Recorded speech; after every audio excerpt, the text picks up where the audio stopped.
Salut à tous, bienvenue. Si vous vous passionnez pour les élections municipales, si vous voulez en savoir plus, eh bien, nous avons décidé de vous éclaircir, en tout cas, les idées.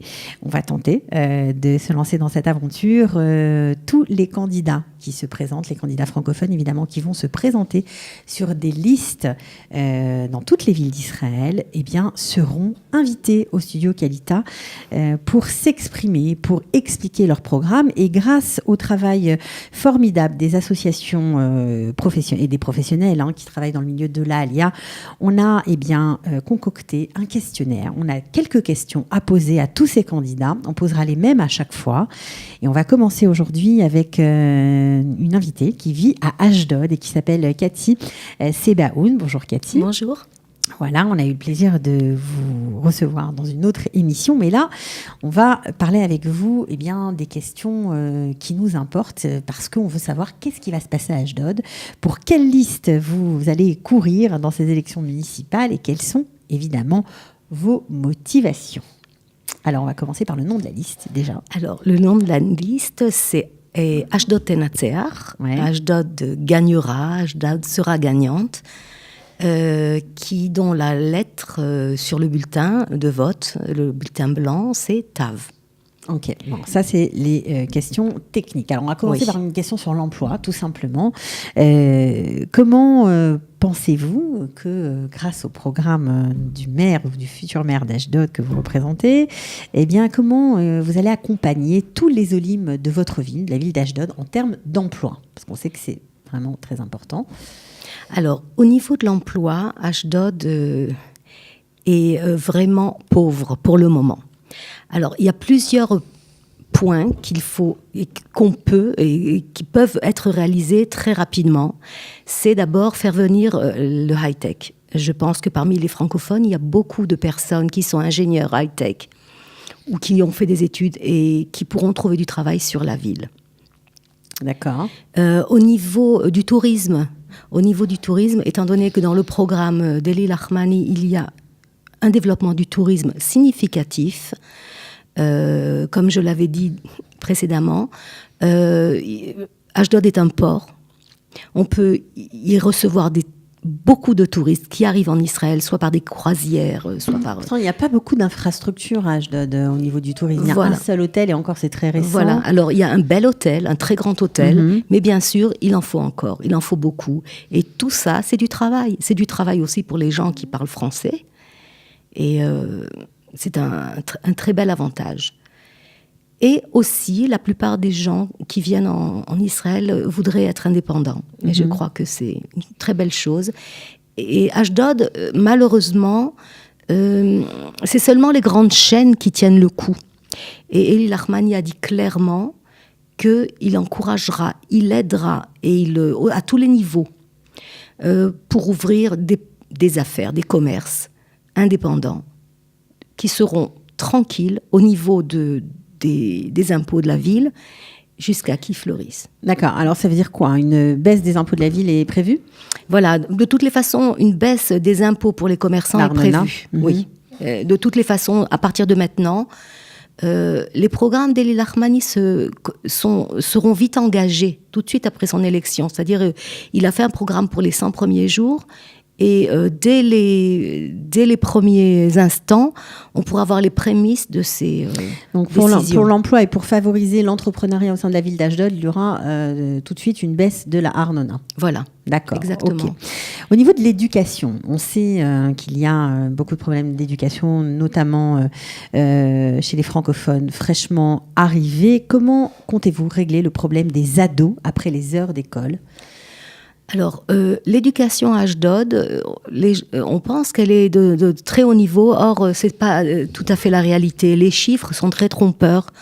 On demande simplement aux écoles de fournir un pourcentage de réussite sans vraiment vérifier la qualité du bac. Nous travaillons, Eli Lachmani désire travailler avec son équipe, avec nous, sur l'excellence, c'est-à-dire vraiment faire un maximum pour ajouter du matériel dans les écoles. Des budgets donc. Des budgets pour obtenir des bacs de grande qualité. Mais là, vous me parlez de l'école en elle-même. Mais il y a aussi un problème pour les familles qui ne sont pas habituées à avoir une école, à avoir un système scolaire qui termine assez tôt dans la journée. Et qu'est-ce qu'on peut faire pour les jeunes adolescents qui sont un peu livrés à eux-mêmes? Écoutez, là, c'est ma proposition personnelle au travail de l'équipe Ashdod et Natsear. Ma proposition, c'est des cantines dans toutes les écoles. Des cantines et des garderies, des khadar ochel, je ne sais pas comment on dit. Des salles à manger. Voilà, exactement. Des cantines et des cuisines, je veux dire. De façon à ce que les élèves de tout âge, aussi bien en primaire qu'en secondaire, puissent faire des journées longues sans sortir de la maison avec un sandwich et tenir jusqu'au soir. Alors, ça veut dire que pour vous, une des solutions, ce serait de rallonger la journée déjà avec un temps de repas plus important, un repas chaud. Déjà, ça ferait un souci en moins pour les familles. Ça fait un souci en moins. Et puis... et ça rallonge la journée. Et ça rallonge la journée, bien sûr, parce que de toute façon, le nombre d'heures d'études, je ne pense pas qu'on puisse le rajouter. Il est déjà assez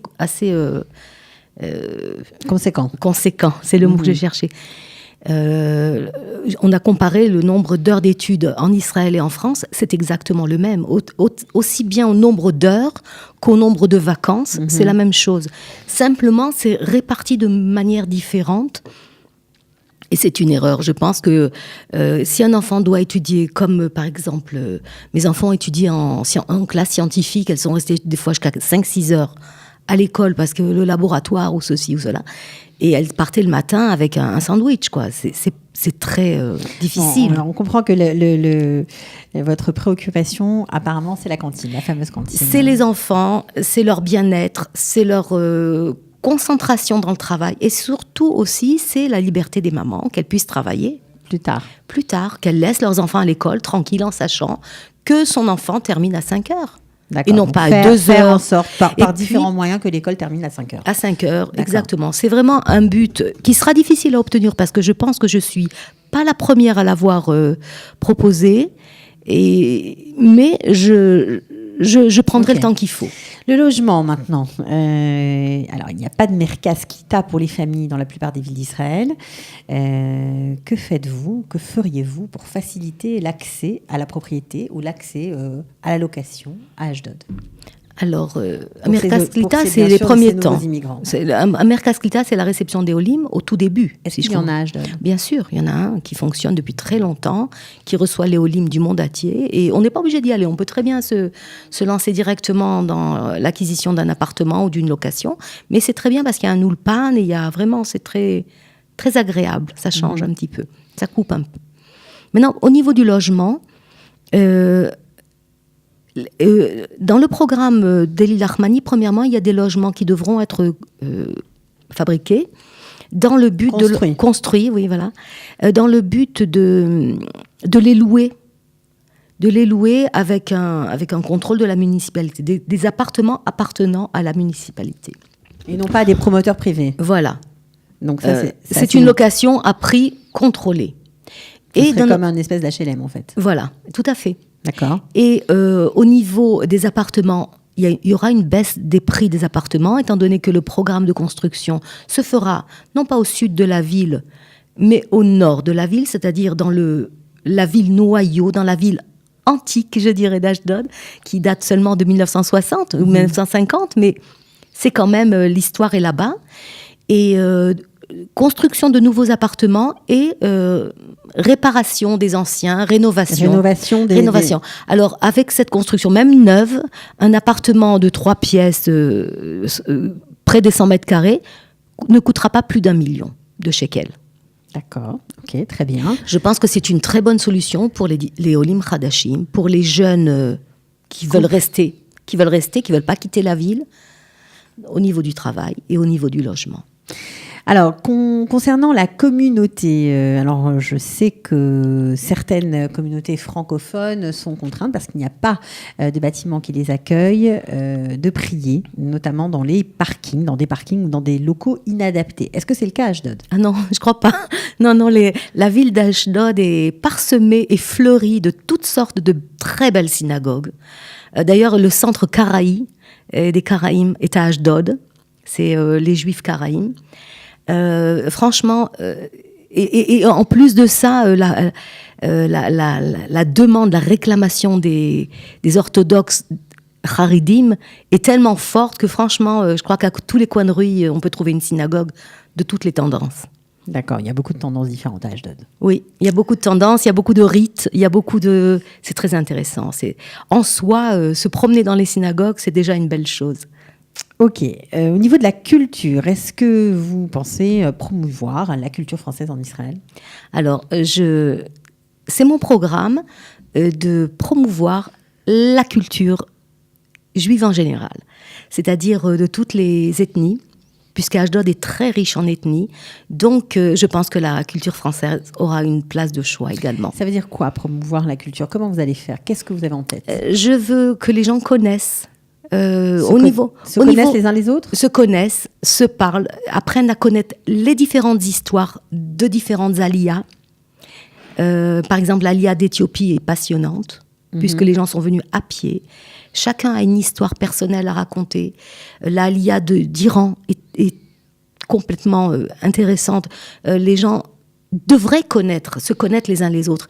Et je désire donner également la parole aux Français dans des centres culturels, tous les matnassim. Pour le moment, ce sera dans les matnassim. C'est quelque chose que j'envisage après l'élection d'Eli Lahmani, mais c'est quelque chose que j'envisage aussi dès maintenant. Vous avez déjà commencé à le faire ? Voilà, nous sommes vraiment en train de prendre des décisions au niveau culturel. Ce sera un centre qui s'appelle... Vous allez créer un centre ? Oui, alors pour le moment, ce sera dispersé dans les différents matnassim. Ensuite, ce sera... Voilà, on espère quand même arriver à construire vraiment quelque chose et avoir un centre des cultures, comment on appelle ça, des aliotes, des ethnies. Des différentes ethnies d'Ashdod. Je crois que Ashdod, à ce niveau, a une richesse à offrir qu'il ne faut pas laisser passer. Ok, très bien. Est-ce que vous avez un message, vous qui êtes là depuis plus de 30 ans en Israël, à Ashdod notamment, est-ce que vous avez un message pour sensibiliser à ces questions d'Alia, justement, ces problématiques d'intégration, pour les aider, pour se mobiliser, pour aider les jeunes immigrants, ceux qui débarquent aujourd'hui? Écoutez, la meilleure des choses, c'est les réunions entre nous, dans ces centres culturels. C'est ce que je suis en train de faire, c'est-à-dire parler avec la personne qui se présente aux élections, toute la campagne d'Eli Lahmani se fait en français aussi. Mais les anciens immigrants sont souvent très bien intégrés, donc comment les motiver à aller aider ces nouvelles alliances? Alors, les anciens immigrants qui parlent français sont très bien intégrés, oui, parce qu'ils ont assimilé toutes les connaissances, mais... ils sont toujours en contact avec les Français. On fait des réunions, il y a des soirées. Il y a beaucoup de soirées sur Ashdod. Et tout le monde se rencontre. Et même moi, qui suis en Israël depuis 45 ans, je connais des gens qui sont arrivés depuis 3 ans. Et je communique, je les connais, je les rencontre. Et j'ai du plaisir, bien sûr, à... C'est pas une ville tellement... c'est assez vivant, même s'il n'y a qu'un seul centre culturel. C'est... Omanouyot Abama, Centre Monarque, le conservatoire, tout tourne autour de ça. Ouais. Mais pour le moment, c'est quand même assez vivant. Par contre, ce qu'il faudrait faire, c'est effectivement un peu disperser tout ça dans les différents quartiers. Donc, votre conseil, ce serait plutôt d'envoyer des anciens immigrants aller dans les quartiers, parler à des gens, rencontrer, faire des rencontres. Voilà, c'est ce que nous désirons organiser. Faire remonter peut-être des problématiques. Voilà, faire des réunions, de voir les gens qui viennent, qui parlent, qui s'expriment. Si quelqu'un aime, je sais pas moi, les quartiers de Paris, qui veut faire un exposé sur les quartiers de Paris, je crois que ça peut intéresser tout le monde. Ok.